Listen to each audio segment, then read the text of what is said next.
All right, then let's get it. Salud. Salud.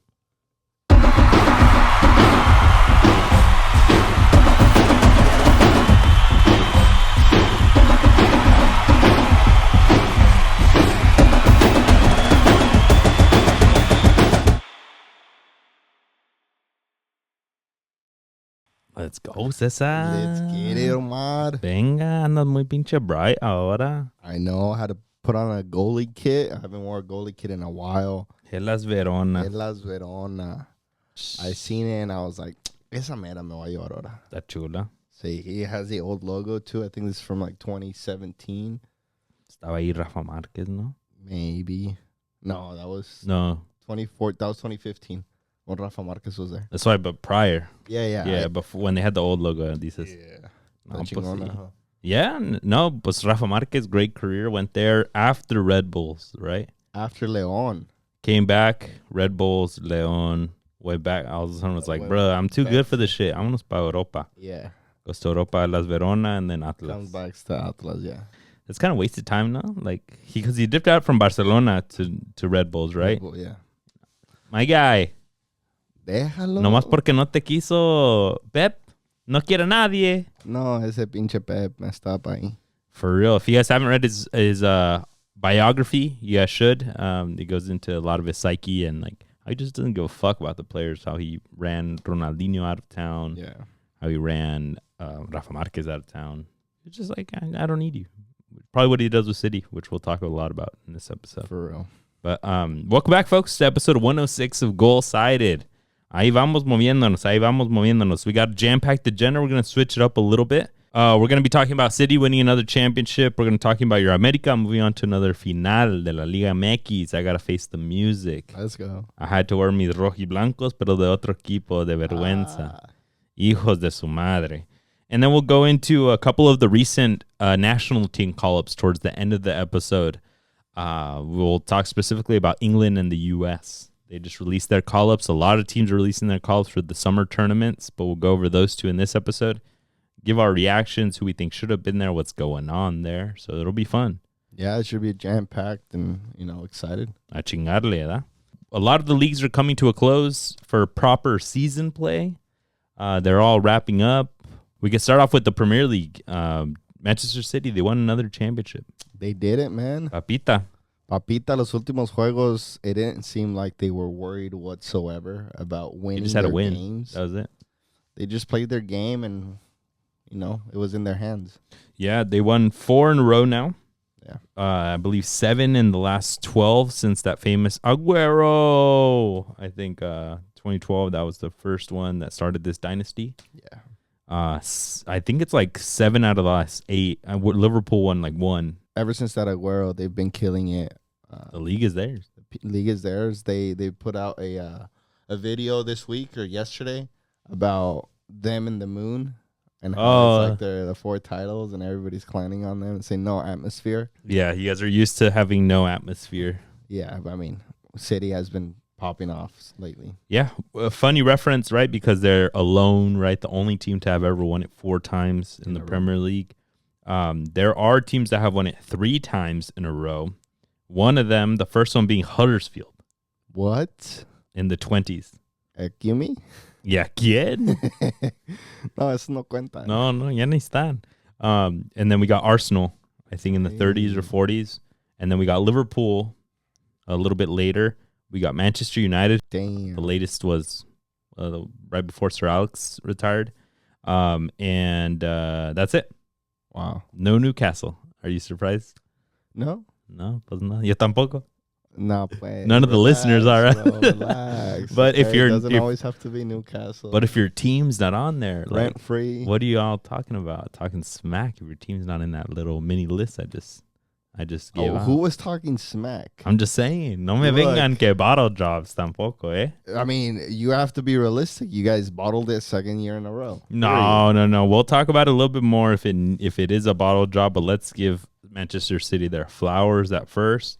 Yes, the first team to ever have won it 4 times in a row. Despite all, I don't think they had much obstacles in the way. The biggest obstacle which hasn't even happened yet, is probably going to be the financial breaches in court. So they have 115 cases against them.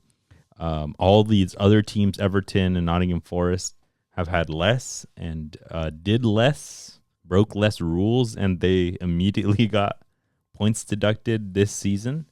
And this has been going back years. Yeah, but the word on the street is that England and the Parliament don't want to do anything about those 115 charges because they don't want to mess up their relations with the owners, the Abu Dhabi owners. I mean, ¿y qué? ¿La relación de qué? Pues sé lo que yo digo, pero if you tarnish it, another investor will come in. ¿Ya qué?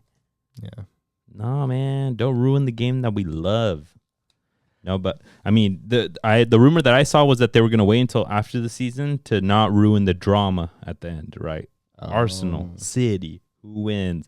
If you take away 100 points from City and they go negative, there's no drama, right? Arsenal wins it easy. Yeah, but there was no drama anyways. I kind of felt like City had this in the bag the past. No, there were some nerves, dog. In the last I mean, we could go over the last game week, but City at one point was winning 2-1, right? And West Ham just need one more goal.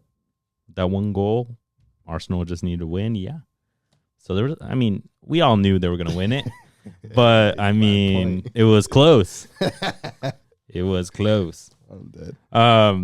But yeah, 115 financial breaches. They're still to be determined what that actually means. Do they lose? Are they stripped of their titles? Do they get a slap on the wrist? Do they have to pay somehow? Do they get relegated? I think that's very, very drastic. Okay, what do you think they'll do to them? If, realistically, what would they do to Manchester City if they're found guilty? They should be stripped of their recent titles, right? Okay. So as far back as it goes, find out what happened and get a good measure. Don't be afraid to take the full extent of the law, right? Yeah.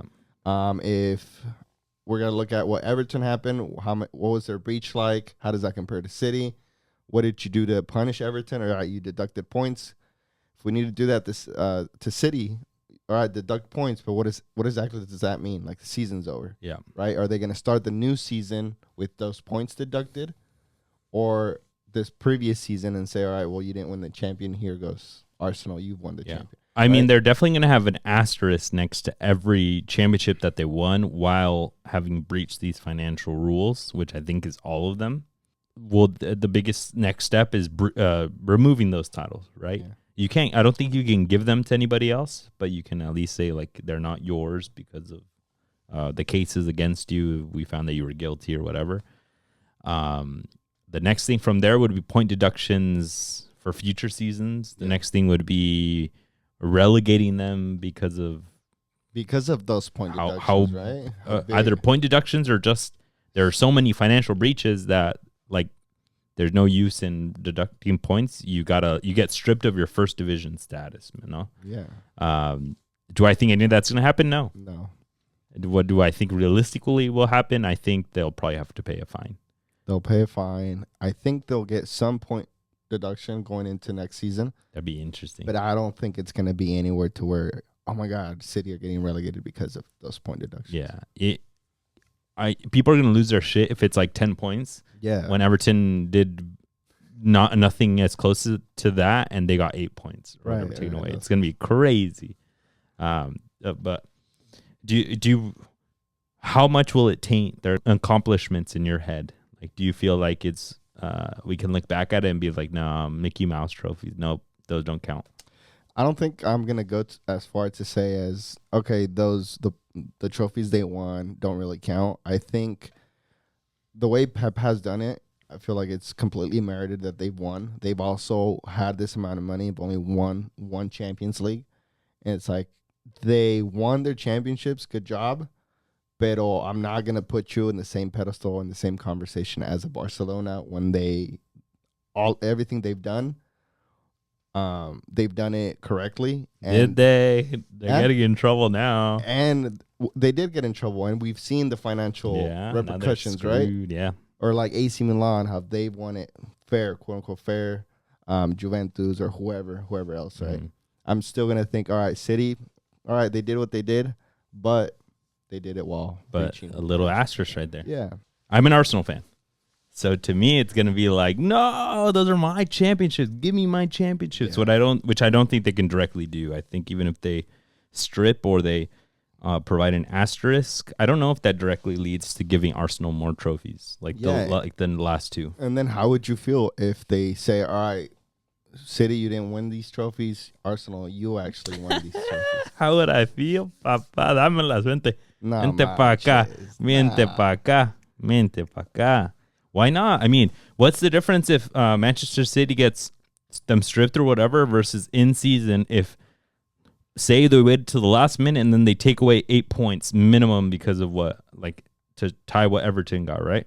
Yeah. Those 8 points, they're even barely in top 4 City, right? So what's wrong with Arsenal getting the trophy at that point? But I just don't think that's feasible for their protocol. I don't think that they would give it to Arsenal.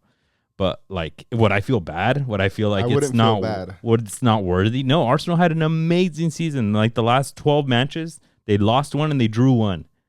And just because of how fucking robotic Manchester City is that they don't lose, Arsenal didn't win it. In any other league in the world, Arsenal would have won. Yeah. Right? But would I feel bad? Hell nah, dog. Give me my trophy. Una pinche estrellita, todo. My next question for you, Cesar. Should Pep Guardiola retire? He should retire. Why? Or That fool completed all side quests or catching else. I mean, ¿qué le falta? Another trouble? Nah, pinche. Con City, anybody can win it. I know, but I mean, he didn't. I'm saying, like, all right, lo que le falta es una World Cup. Que se vaya a dirigir a España y que la gane con ellos. That'd be clutch. Because other than that, I mean, yeah, you won Bundesliga, you won La Liga, you won FIFA Club World Cups, like Super Copas, like Carabao Cups. Like, ha ganado todo el way. Yeah, because they have Luis de la Fuente right now, which I don't think is like who somebody Who is that they would really be like, no, Pep, no podemos ahorita, no, right? I think he's come out and said that he doesn't care for the national team, like he doesn't, no quiere las riendas, no le. Es que es Cataluño. Por eso yo creo ha de decir, Catalán ahorita. Ha de decir, power to the people, chinguen a su madre. Tráeme el equipo de Cataluña, tráemelo. No, but que se vaya la Kings League entonces. Yeah, I think he still has a lot more to play for. I mean, he's a very competitive guy, right? Ya viste como sudó that last match, the Tottenham match especially, right? When Son had the breakaway and he broke all of our Arsenal fans' hearts. Yeah. He todavía lo suda. If you have that, like, it's a drug, right? I don't understand why he would want to retire. He could still do more. He could win the Sextete. Yeah, he could win everything under the sun again. He could do Champions League next year. I assume que le quedó un mal sabor de boca losing this past season, that he would want to go again. He has one more season in his contract. I don't think he'll extend until he figures something out. But I know he did say that he's coming back for that season. Yeah, I mean, que acabe su contract, and I do want to see him win the next year's Club World Cup when it's a bigger tournament. I think that would be really good cherry on Who's top. going to stop him? Real Madrid. Well, Real Madrid will be there. It's not going to be as papita because there will be multiple from UEFA, right, that can compete against him. Nobody else outside of that conference will be able to beat him. God damn. Let me ask you this now. From the player perspective, it's hard. Manchester City is a freaking all-star team. They're the Monstars, if you guys remember Space Jam with Michael Jordan back in the day. They're superstars. Who would you give MVP within the team? Who was their best player? Damn, that's a loaded question. That's a good question. I would give it to, I think, Phil Foden. Okay. Phil Foden was a superstar out there. I know Holland is there, but como que se apagó mid-season, and then he came back towards the end of the season. But I feel like Phil Foden has just been on fire. He really helped them out against that Real Madrid game, putting those goals away. And I feel like this is one of his better seasons at City. I would give it to him. Yeah, I think Phil Foden already got the fans selection for Player of the Year, and I think he's very much up there for overall Player of the Year for the tournament. I have who I thought you would have had, but Rodri. That was my second choice. A beast, a monster. That was my You know, second Rodri choice. still hasn't lost a game in like years. Rodri's last defeat in Premier League, because he was either suspended or injured, the matches where he would miss, and then those de repente City would lose. He hasn't lost with Spain since March 28, 2023, and he hasn't lost since February 2023 in league. In 2023, he lost to Tottenham, and he hasn't lost since. So City over has a year for both club and country. Yep, That's just wild. crazy.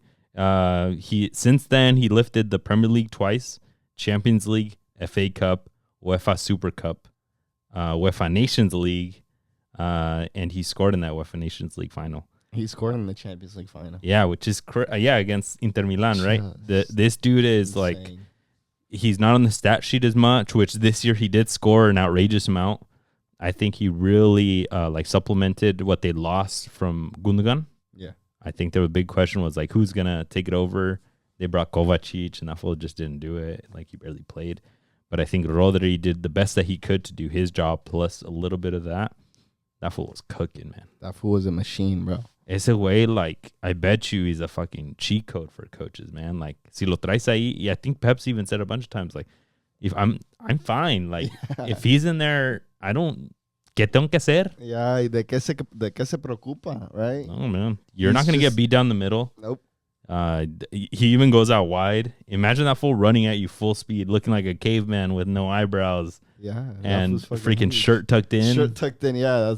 That shirt tucked in is the lethal thing, man. If you see him running at you, I'm like, hijo tu.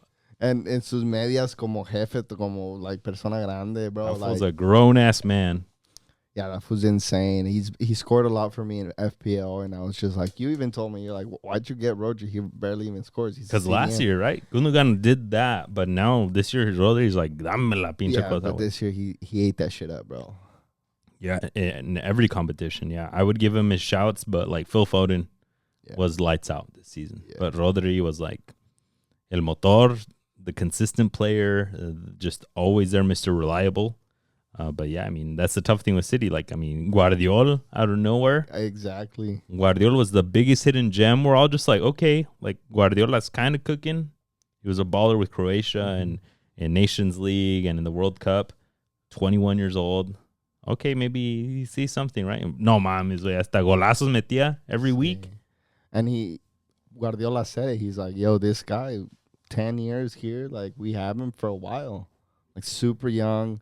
When he played at the World Cup, we're like, all right, we see who Man City got, but he flourished towards the end of the season. Even more. Just like, holy shit. And I bet you the Croatian coach is like, I get my boy back. Where'd he come from? I think Dinamo Zagreb. No. He was in Leipzig, I think. Okay, cool. Enough of Manchester City. We'll talk about who came in second place, my Arsenal. Another close one for Arsenal. My big question to you, Cesar, you already answered it a second ago. I need you to really think about it critically. No nomás a lo way, okay?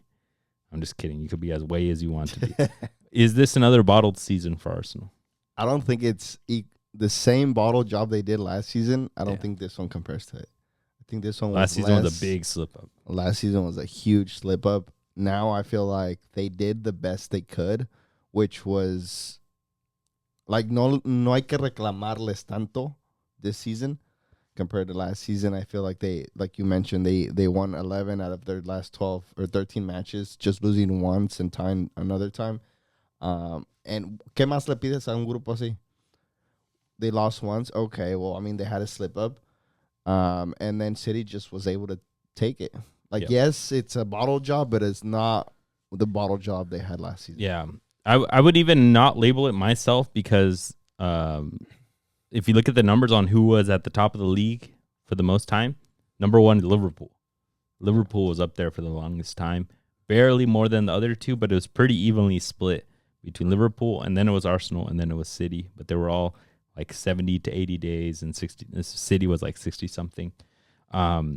So I would throw the blame on Liverpool and be like, if anybody bottled it, Liverpool was there technically the longest. I know they kind of took the gentleman's way out. They didn't even ni se despidieron. No, they just like de repente, Se fueron a la verga, ¿da? And they had me double checking, like, is it only Arsenal and City now? Like, what the fuck happened? Yeah, because it was so quick. They lost the game aquí, they lost the game acá, and then all of a sudden you're 6 points behind, and that's not possible anymore. You're not going to come back. Yeah. Arsenal, like you said, or like we had mentioned earlier, they had a good end to the season. City just had an even better end to the season. I know Rodri even came out in an interview and said, hey, Arsenal didn't want to beat us when they played head-to-head, right? That was the one draw that they had. They came out to tie and then hope that they can then statistically beat us at the end, right? You can't do that. If you want to be the champion, hay que ganar. And that's what we said last year, right? Yeah. Unfortunately, the Aston Villa match, I think, was out of the power of Arsenal. Like we could say, oh, what if they came with the best squad possible? But, like, dude, that Aston Villa team was fucking phenomenal that day. They were on fire. Yeah, that's one of those games where it's just like, you know what? Like, it happens. See, they were the better team won. Yeah. Even the best Arsenal probably would have lost that game. Like, I know we said, like, oh, they were just not on it. But, dude, to score, like, 5 goals on you? Like, that's a strong fucking team. Yeah, and then same thing that we can say about when City would lose games, right? I don't know how many they lost, like 2, 3. But even then, like, a strong team like City sometimes has off days to where you're just like, well, the other team was just completely on it. Like, everybody played superb from the other team, and we just couldn't do much. Remember they almost lost to Luton Town? Yeah. That's kind of what sparked them. I think they beat them that game, and then de repente se les prendió el foco. From then was when they turned it on. But I mean, from the Arsenal piece, you have a young squad. I think you're starting to see a lot more holes in the young squad now that they're maturing. Like, you're not seeing them take that next level up, that next step up. So as Arteta must be going year over year, must be questioning, like, okay, do I need to fill in these holes? Like, Gabriel Martinelli, I think, is one that got exposed with his injuries, that you could put somebody in like Trossard and he'll do very well. Yeah. They're getting exposed for not having a great 9. They got to figure out where to put Kai Havertz at the end of the day, right? So Which I think ended the season really well. He ended the season very well. He scored a lot. He scored even the last match of the season. So I think they got a lot to cook with. Arteta is for sure the man. He is the guy. And now it's just those key pieces to bring in. Which was another question we had last season when they bottled it. It's like, does Arteta have it in him to take a young Arsenal to the next step? And I feel like he got really close this season, but now you have the confidence in saying, all right, he is our guy. Now we just need to find better players, either from the academy, or we need to go out and find those players. And get some heavy hitters. Yeah. So before we get too deep into what I think, like what I would rate the performances, let's get into that, how we would rate our team's performances from this season. Let's start off with you because we just spoke Arsenal. But your Newcastle, give me a 1 to 10. Give me a good idea. Like, what do you think of the team? I know they were injury ridden a good amount. They were in Champions League. You could talk to me about that. But like, how do you overall feel about the season? I feel like the season was good. If I had to rate it out of 10, I'd rate it at a 7, to where I'm like, yeah, I'm not happy, but I'm also not super disappointed in the squad. Champions League, again, I feel like we did the best we could. That's when we kind of started getting our injuries. I was hoping for better from Newcastle, but I mean, at the end of the day, you had Dortmund, who's in the final, and you had PSG, who made it to the semifinals. Like, really tough group. And throughout the rest, after we got knocked out, that's when all the injuries came in, and where we started kind of falling in the tables in Premier League. But I think at the end of the season, finishing 7th, I think it's not too bad for our injuries, for our budgets, for our players. Yeah. And there's some bright spots that we have. 1 win away from Conference League. Yeah. Right. Chelsea had that good final run, snuck their way in. It seemed like that was like Newcastle or United, and Chelsea made their way in. How do you feel about like the Champions League exit right now? They had a good chance to like do something. Like you said, they had a really tough group. Next year they get no Europe.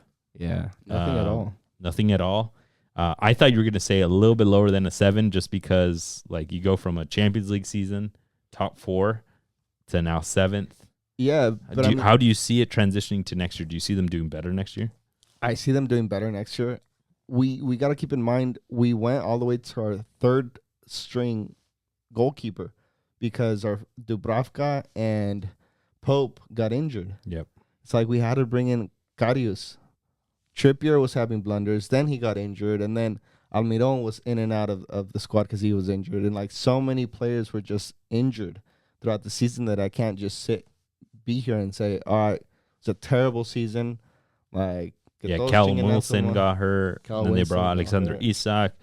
You couldn't get both of them on the field at the same damn time until towards the end. Towards the end, it's like what can we really do? Like, ¿qué más se les pide a esos that they're just super injured down to the second and third string in different areas of the pitch? And transitioning to next season, I feel like we really need to keep our key players like Isak. I know he's rumored to Liverpool, Arsenal, all these different like top teams. And we need to keep Bruno Guimaraes, who's also a big piece for us. And then just start bringing other players to fill in gaps. But at the same time, like we need to keep players healthy. Yep. Well, best of luck to your Newcastle. Because I think next year's it could be a toss-up, right? They could be right around the same spot. Or they could be a lot better depending on their transfers. For my side, my Arsenal, we talked about it a good amount. I think overall this season, including Champions League, I would probably put it like a 7.5, maximum 8, because to be honest, lo que me dolió más a mí as an Arsenal fan was getting out in Champions. I think that was the worst of it. I think a lot of people knew once the math didn't start mathing with the league, like, oh, fuck, City's got this, and they're not going to drop a point. Yeah. But then when you're talking Champions League, it's your own destiny. You beat the team in front of you, y papitas, that's it. We move on.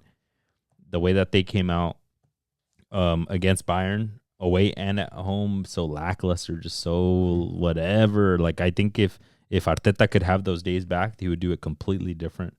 They would be a lot more aggressive. They would put one away. They wouldn't put it up to chance and then get eliminated by like a fucking Harry Kane penalty, right? I truly think that's what's on the brain of most Arsenal fans. They would have loved to have moved on, have faced a Real Madrid, get some of that glory of the next round, more money, right? And then possibly make it all the way to a final again. I think that would be amazing for them, especially going back to 2005, 2006 when they were so close to winning it. Yeah. And Thierry Henry days, huh? Yeah, and then in league, I mean, what more can you say? They did their best. You can see a couple of pieces that couldn't get better. They had the best defense in the league, even though Raya didn't look amazing, even though the backline didn't like always look the best, but they were the least scored on team. So yeah, I feel like we talked a lot more about the defensive piece at the beginning of the season and last season, compared to the middle to the end. Yeah, and like you take your eye off of it, and then all of a sudden you look, and then Raya has the most clean sheets, and you're like, oh shit, god damn. Yeah, but I mean, at the end of the day, we all know the bigger problem is the 9. Another center mid to be there with Declan Rice and with Odegaard. Because you're not going to be able to bank on Jorginho. You're not going to be Partey is like not there anymore. What's going on? Yeah. Tomiyasu's killing it now, left back.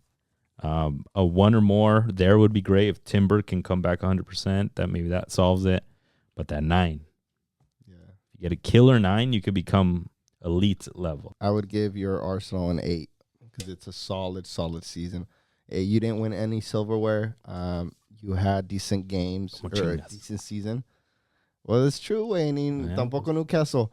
Ni soñaron lo de. Pero I feel like Arteta, him being a head coach in a semifinal, like that gives you a lot of experience and a lot of, like what you said, if he could have those days back, I'm sure he would want him. He'd play it differently. Yep. He just needs a couple of, we've talked about it here, a couple more key pieces, some players that have won a championship somewhere else that can be in that locker room and tell folks, I've been here. I know how to get us out of it. I can make you guys get out of this. You guys will know how to get out of this. I think that would really help. We'll win it next year, folks. I had predicted City. Well, we need to go back to those, find our predictions. I had predicted City win it. I predicted Liverpool, now that I remember. I predicted Liverpool. To win it? To win it all? Oh, shit. We got Manchester City, Arsenal, Liverpool, Aston Villa going to Champions League next year in the top 4. Aston Villa squeezing their way in. having that famous party where they were all turning up because Tottenham lost to City and they didn't have any chances to make it to Champions League.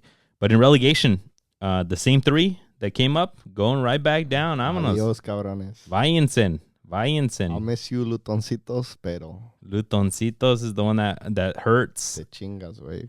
It's Do enough. Yeah, we're going to have to find a new meme team because, Lutoncitos is down, Burnley's down, Sheffield United is down. As of right now, we have Leicester at the top of the championship. We have Ipswich, which is the surprise team coming up. Those are my boys. And the other two that had just gone down are now playing in the playoff. We have Leeds United versus Southampton. They're going to have the right here. Papá, vamos a ganar. But yeah, we're gonna not get back one of the teams that went down, either Leeds or Southampton, because Ipswich is ruining the party. I really hope Ipswich have a good season and they stay up. They gotta invest, man. Their past few jerseys have been shit, but I thought you were gonna say something positive, my guy. No. But I'm excited for the Tractors to be in the Premier League. Yeah, we need Southampton, bro. Historic squad. They need to do well up there. And then we got Leicester, right? A Premier League winner, recent winner. I think nomás se les fue la onda un poco a los owners, no? Sí, no. All right, folks, let's bring it on to La Liga MX because that's where the rest of the drama is happening in the world of footy, right? Es todo. Manchester City and Liga MX. That's all that's happening in footy. I'm just kidding. Don't roast me, folks. We got the semifinal happened this past week. Cesar America beat my Chivas. Vámonos. He already got his winnings. Pinche burrito. El Tule, shout out El Tule here in San Jose. I got Cesar Burrito because his America defeated my Chivas 1-0. Es lo normal ya. Lo normal, güey. No, en estos 6 meses te ganamos 3 veces. Bruh. ¿Qué más quieres? No. Las Chivas nomás no pudieron producir, pero el América, no, hombre, de un pinche... un gol, de un pinche gol de balón parado robado por el árbitro. Ay, sí, hombre, sí. Las que tú tuviste también. No, but that was the big controversy, right? That came out, in my opinion, in all honesty, out of nothing, right? There was a jugada balón parado. We get a cross in, you get a double header, which we know is automatically a goal generally. 90%. But Lichnowsky, who does nothing the rest of the game other than fuck up, gets up, wins the header over Chiquete Orozco, centers it back in, and then Israel Reyes wins it over everybody. And he gets a goal, but everybody is up in arms because Lichnowsky was up in arms by having his arms on Chiquete, which if you slow down the frames, looks like it shouldn't be there, like he's holding him. But in real-time play, it's not a foul. It's nothing, bro. It's nothing. Lichnowsky jumped up, won the position, and got a header. Yep. El otro was too weak. Chivista. Ahora, cabrón. Rey. Con ganas, levántese y cabecee. Pues sí, pues iba bien, güey. Pues también. Pero no iba bien porque No. Tampoco... You're going to make me pull back my words and be like, no, era foul, cabrón. Pinche cabrón. You can't extend your arms like that. Ya lo dijiste, aquí está. No, pues no era, pero pues, sí, pues de vez en cuando uno pierde un cabezazo, ¿no? But is the worst thing, what we had mentioned, is the worst thing to have happened in that one play. For your 3 most reliable players and headers to slip up. Yeah. Chiquete misses that header. He gets beat on it. It happens, right? But you just can't in those instances.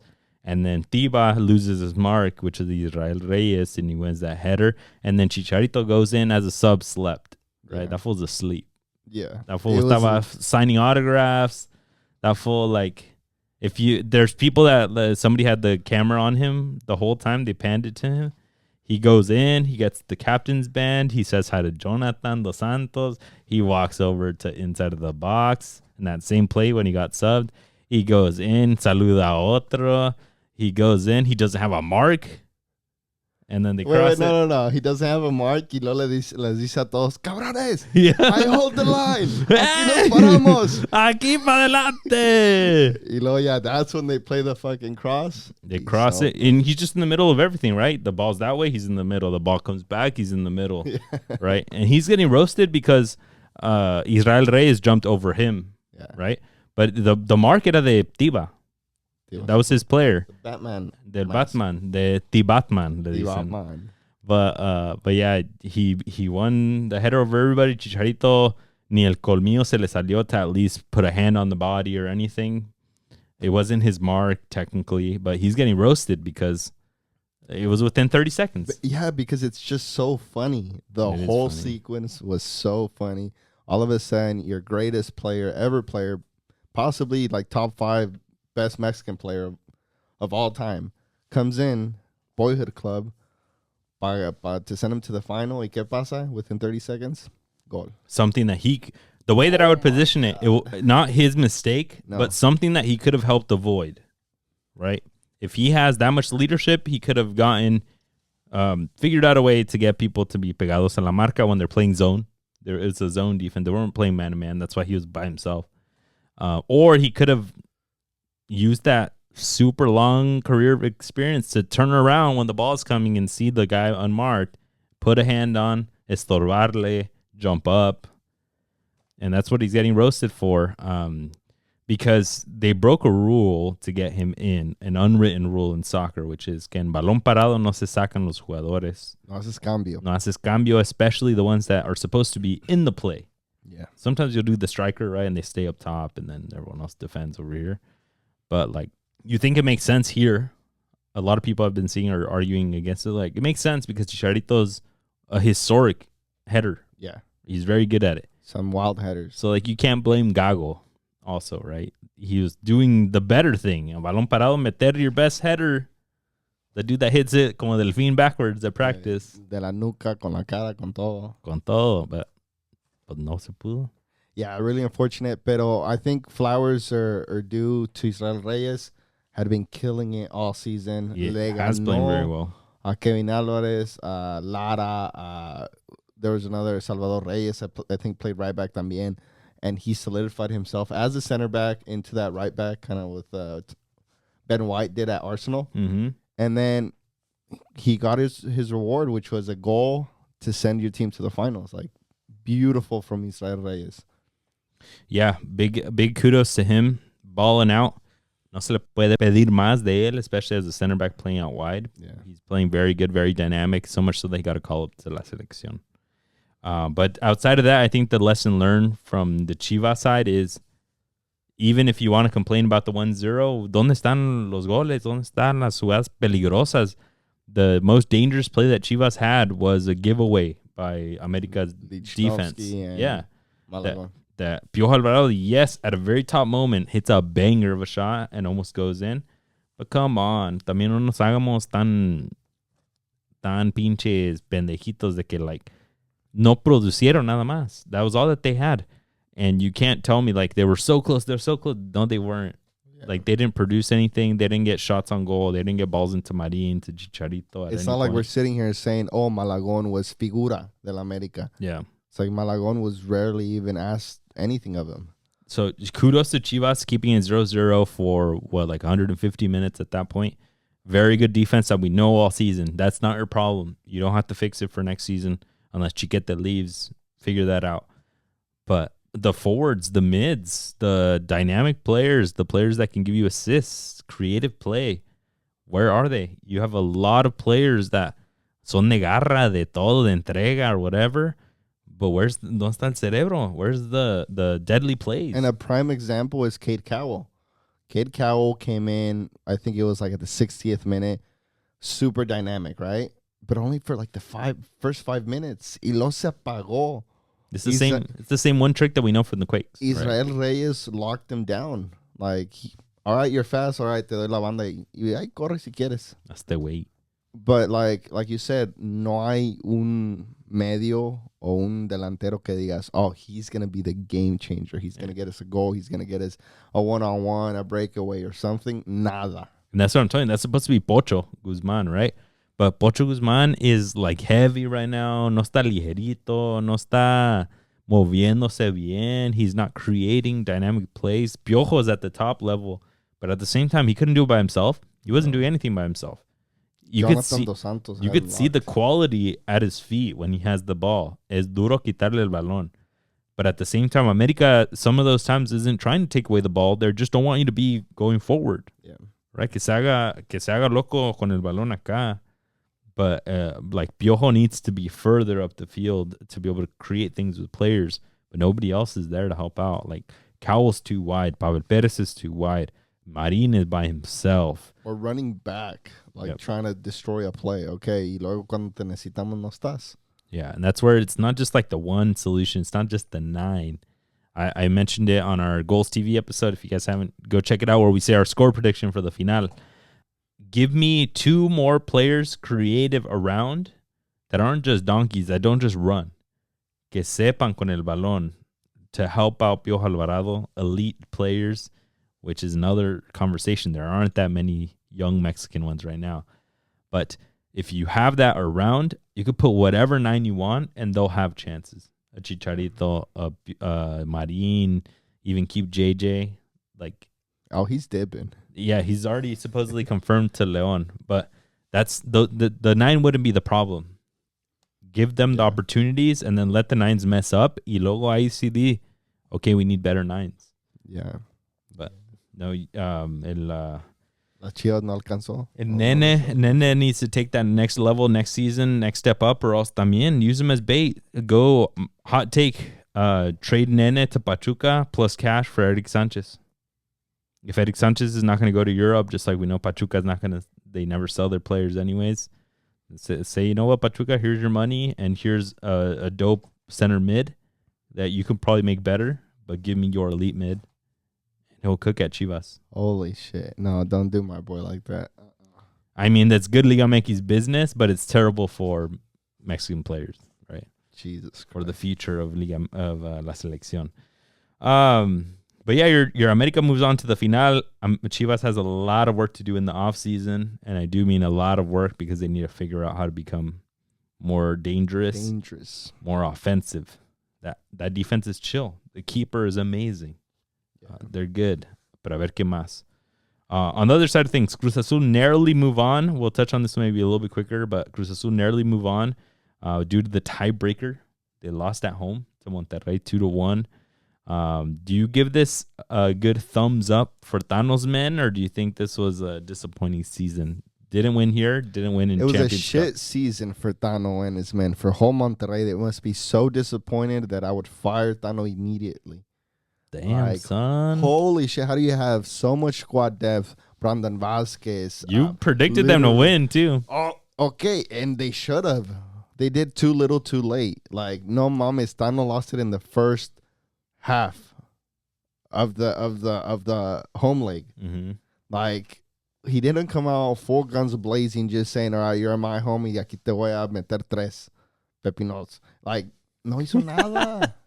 Nada, el puro mustache se hizo. Puro mustache todos traen. Yeah, I mean, and then he lost the Leagues Cup, and then last season también it was a bust. It's just, you have Tecatito on the bench. Like, there's just so many things that... It's one of those too many chefs in the kitchen type things, no? They're all like así buenos y de nombres. Sí. Right? But he needs like 4 of them to be badasses. Brandon Vasquez had like 5 goals in like 3 matches, and he didn't even finish goleador. Nada. Right? So like, come on. También te pagamos muy bien, compita. Canales, te pagan muy bien. You got to cook, and you wear the 10. And in Liga MX, they can't find if you're the center mid, the defensive mid, the 10. Oh, my gosh. You got to cook. Yeah, that whole Monterrey squad got to cook. So how's Jordi Cortizo your best player off the bench? Yeah. No. It's because pues no hay ni a quien irle. Like, even Gallardo, all of a sudden, you're like, holy shit, that's Gallardo? Like, that he's doing good? Yeah, he was doing good. Really well. La regó in the final, the one that he hit over. Versus Cruz Azul, he got a sitter y la voló. I didn't see that. From one side, crossover. Yeah. In the second half. Oh, my God. I mean, it's just too many things gone wrong there. You have so much firepower. Like, there's no way you're not making it to the final, where Cruz Azul literally apenas tiene 11, 12 jugadores y ya no más. Porque el que entra ya es un chiquillo de 18 años. Yeah, for real. It's like they didn't have squad depth. Anselmi started off the season hated at the club, saying, who the fuck is this?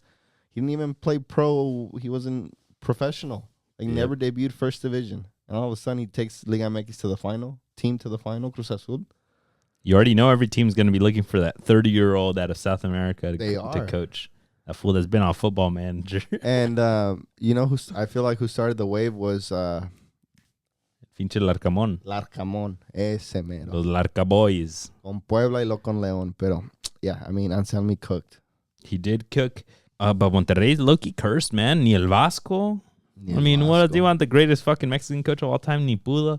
Ni Vucetich, one of the best Liga MX lifers. Now, Tano. I didn't expect much, but like not doing great with the fucking superstar, the Avengers trae. Hasta Superman de delantero trae. Yeah, bro. No, yeah, but do you think? I know in the predictions, go check it out, folks. I said Cruz Azul will win. You said America would win. Do you think it's like? Do you see any chance? Do you see an upset happening, or you're like, no? America of course, fucking got this. In football no está nada escrito. Nomás pregúntale a River Plate. Pero cooked. No, but Cruz Azul, of course. Like, I have a lot of respect for Cruz Azul, how they started off the season and they started picking up pace and figuring out what the players figuring out what Anselmi wanted of them, how he wanted them to play, to the point where like they made it to the final. Like, if you're there, it's for a reason. Of course they can win. Do I want them to win? Do I think they'll win? No. I think America has the players, has the pedigree, was there 6 months ago. Like, they should have this. Yep. Next time that we get an episode, folks, we'll know the result. Y aquí me van a oír a mí. If I was talking shit. Si tú quisieras andar conmigo. A ver cómo les va. All right, folks. Well, that's what we got for you guys. Let's move it on quickly. We'll go over a couple of the call-ups that have happened for the summer's tournaments from the international side. We'll go over the U.S., and if we got time, we'll do England. I'll go down the list of the U.S. call-ups. We'll go over a little bit of what we think, who's missing, y pues a ver qué más desmadre. Let's go. So on the U.S. squad, they got their squad of, I believe, 31. I can't count. But goalkeepers, let's start right there. Ethan Horvath, Sean Johnson, Matt Turner, the usuals viniendo. Sean Johnson actually making a return. He hadn't been there for a bit, I thought. Defenders, Cameron Carter-Vickers, Christopher Lund Hansen. Interesting. Mark McKenzie, Shaq Moore making a return. Tim Ream, Chris Richards, Anthony Robinson, Miles Robinson, and Joe Scally. And La Media, we got Tyler Adams, Johnny Cardoso, Luca de la Torre, Weston McKinney, Yunus Musa, Gio Reyna, Malik Tillman, and Timothy Tillman, los hermanitos. Son hermanos? Yeah, both ex-Bayern. Forwards, we got Brandon Aronson, we got Fuller and Balogun, we got Ricardo Pepi, El Pepi Train, we got Christian Pulisic, Josh Sargent, we got Tim Weah, and Haji Wright. He brought a lot of forwards. A lot of forwards. A lot of attacking players, attacking-minded players, in my opinion. Not too many defensive mids. What are your thoughts? What do you think of the squad? I think it's a super solid squad. Like, I think there's about 2 to 3 MLS players. Mm-hmm. Got the Sean Johnsons, the Shaq Moores, and Miles Robinson, from a defender from Atlanta. Miles Robinson, Malik Tillman is at LAFC. Yeah, and U.S. completely has enough players in Europe. Even Christopher Lund Hansen, like, who is this guy? He plays for Serie B Palermo, 9th in the league. That's why I'm so, like, sorry to bring Mexico in, but, like, how do you not call Antonio Portales? That's how salty I am. No, for real. You always got to come back to it. It's like, holy shit. But, U.S. doesn't have a shortage of players, though. That's kind of interesting to me that they didn't bring, like, they have, like, a bunch of defenders in Dutch first division squads, right? Yeah. They have a bunch of dual nationals on, like, top teams. They got that Luca Oshuola or whatever, Luca something from Burnley, I think.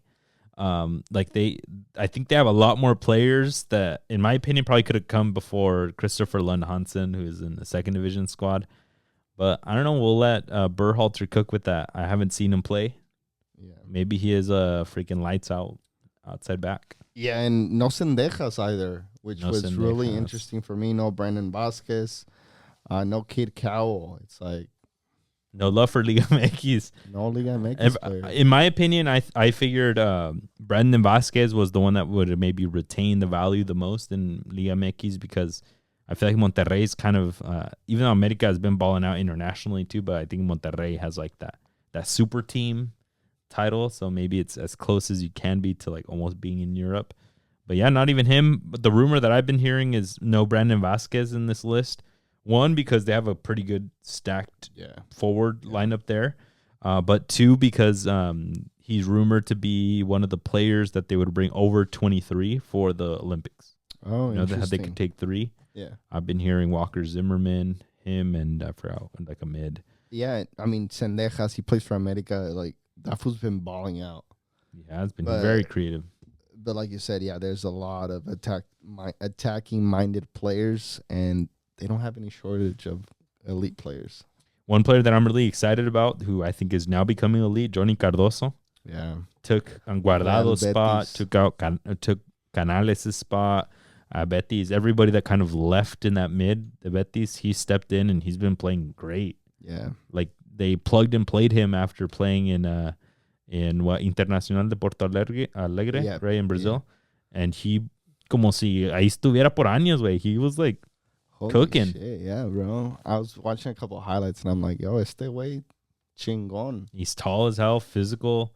Fast. Like, yeah, this dude is going to be a menace, and he can easily take that starting spot in the mid if like a Tyler Adams. Where does Luca de la Torre play? Celta de Vigo. Oh, he's the other Brody. Yeah, I like Luca de la Torre's style. Very good, very quick touch. The like annoying, aquí te muevo, te la toco, así type of mids. But he just hasn't been able to stay consistent with Celta de Vigo, and I think now he just rides the bench. Is he like a creative 10 or just more like... No, more of like a box-to-box. Like Fidalgo, pretty similar. You know, that full like te la toca, and then all of a sudden he's over there, and then he gets it, and te la toca, all of a sudden he's over here. I see. Like, very good. And he can get you out of the back, like puro rapidez también. He's a good player. The big thing for me is going to be the competition between the forwards. Yeah. I think we're all in agreement. I mean, I have been pushing this agenda for a good while that Haji Wright needs to be that number one. A lot of people like Josh Sargent. A lot of people think Balogun just because of the name. They comes from Arsenal. That he's untouchable. But Haji Wright has been giving those results. Yeah, I mean, I don't really give two fucks who starts, to be honest. But I mean, yeah, if I don't think Josh Sargent, just because I don't think he's there yet. But I think maybe Floyan Balogun and Haji Wright are the ones to battle it out. And it just comes down to like, okay, te pongo half, ¿qué me puedes crear? ¿Cómo te miras? ¿Cómo, qué está pasando ahí? Yeah, like you said, Haji Wright has been resulting. Okay, well, maybe keep him. And have Balogun try and fight for that spot. Don't forget Ricardo Pepi's there too. Yeah, pinche Ricardo Pepi. It's crazy. He shows up for the national team. Not lately. I think not recently. I would rather him than if I got rid of one of these 4, I would get rid of Josh Sargent. But I think he's there because he could play wing too. He could be like the backup to like Pulisic, right? But that dude doesn't come out. Just maybe like a little Swiss Army knife. You had to call out for Shaq Moore. They just threw him in just because I think I don't know. I had to call up because, I mean... Le dio hueva al coach buscar otros jugadores. Dije, no, este güey, like 31 or something like that. Like, he's older. He went to Europe for a bit and came right back. Now I think he's at Nashville. It's like, no manches, way. Like, U.S. has plenty of young players. Why do you keep bringing him? They sure brought John Tolkien, the dude from New York, the crazy mullet. He's badass. Yeah, but... I don't know. I saw on Twitter, they asked Brian McBride, the ex-USMNT GOAT. He's like in charge of the federation, about him. And he said, oh, yeah, like he's the best 1v1 defender that the U.S. has. Wow. So we bring him in for that reason. He's like, he doesn't give you more than Serginho Dest going forward, who's not on this list. But he's injured, right? But because he's injured and he's out all summer. But he said... 1v1 defending, we have full confidence in. Wow, that's a crazy stat to like bring in him just for that. Yeah, Yeah, when do you put in a player like, oh, I just need to do that one thing, my guy? No, we're Si miras a aquel cabrón, que no te pase. Es todo no lo que te necesito. pase. ¿Qué quieres tirar a gol? No, defender. Sí, it's crazy. I mean, again, to my point, it's like, okay, si nomás lo trajiste por eso, tráete un cabrón que tenga 21, 20 años, who's going to be there long term. Give him those minutes, man. Yeah, Shaq Moore's not going to get any minutes. I mean, just let a younger kid ride the bench rather than a 31-year-old guy.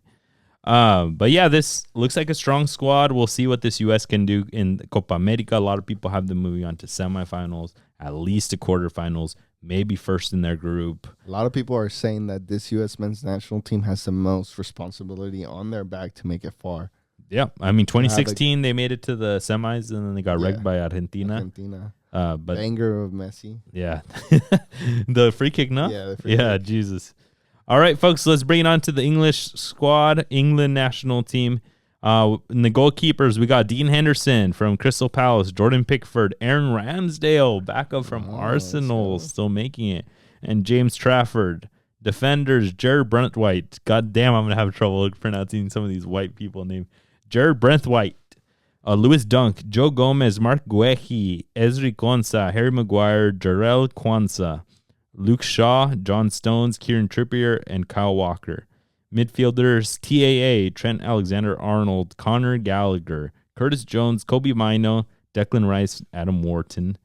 Forwards, Jude Bellingham, Jared Bowen, Eberechi Eze from Crystal Palace, Phil Foden, Jack Grealish, Anthony Gordon, Harry Kane, James Madison, Cole Palmer, Bukayo Saka, Ivan Toney, Ollie Watkins. Dios mío. How many fucking forwards is that? Bro, half of those forwards are mids. I like, can we just put them 7, 8, 9, 10, like, the world is categorizing wingers as like forwards now, but like, I mean, Jude Bellingham is not a forward. No, TAA is not a midfielder unless he puts him at a. He wants to be now, but goddamn, superstars. Yeah. If you look at it from the mid, to me, doesn't seem very strong. Like the names that are red mids, like a Gallagher, a Jones, Adam Wharton is untested with from Crystal Palace. But then you look at the mids that are in the forwards. Jude Bellingham could play anywhere. Phil Foden could play anywhere. James Madison can play anywhere. Cole Palmer can play anywhere. Dios mío, the names on this list. The fucking luxury to have these names. Holy cow. Now, Gareth Southgate, it's up to you what you do with this super team if you can put the right 11 together. Yeah, which no Rashford, right? No Rashford. What are your thoughts on this? I think si no está, no está. Rashford just hasn't been doing really well for Manchester United. I feel for like the last six months. He hasn't been doing well. We haven't said, oh my God, Rashford had a hat trick, or oh my God, Rashford had an amazing season or amazing games past few months. Nada. It's like you look at Ebechi Eze. Crystal Palace has been killing it all season. Yep. Right? Crystal Palace is not a huge club, but he's a big player for that club. They've been playing like a big club the last month and a half. They won like 5 in a row. Yeah. Jared Bowen been playing really good. Jude Bellingham, Phil Foden. Like you go down that list and you're like, well, who do I take out and put in a Rashford that has been shit all season? Like in that forward list, which is where you would put Rashford. Yeah. I don't see much space there, especially if he had not the best of seasons.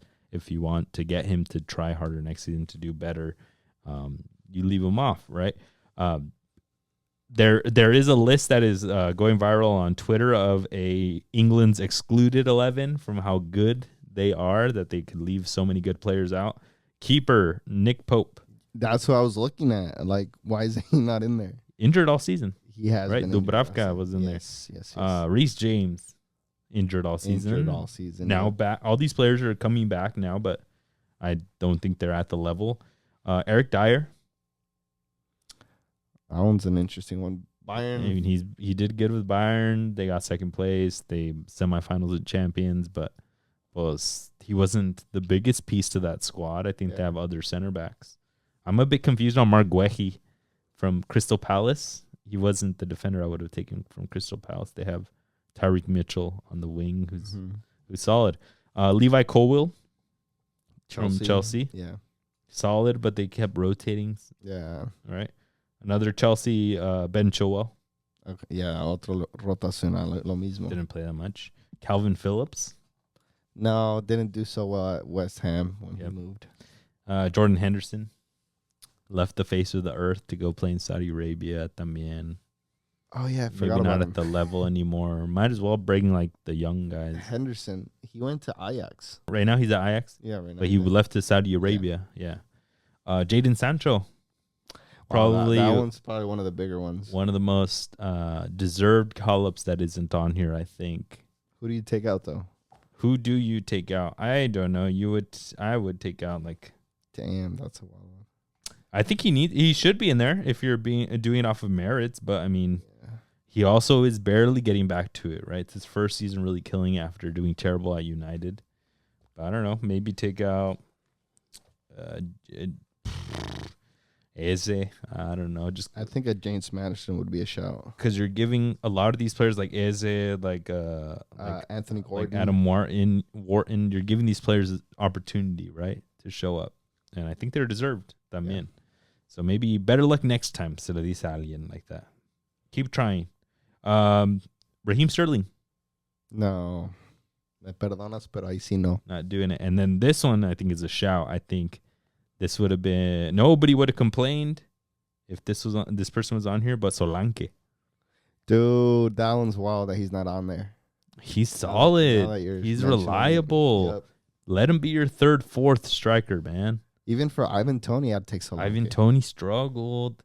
He didn't play 40% of the season because of freaking indiscipline. My God, yes, sabe que se porta muy bien. Hace su tarea. Yeah, Bournemouth. Not at the best of squads, but he's at the top of the goal scorers. That was a good shout, yeah. Let my boy cook. Pero pues no. You had him for FPL, huh?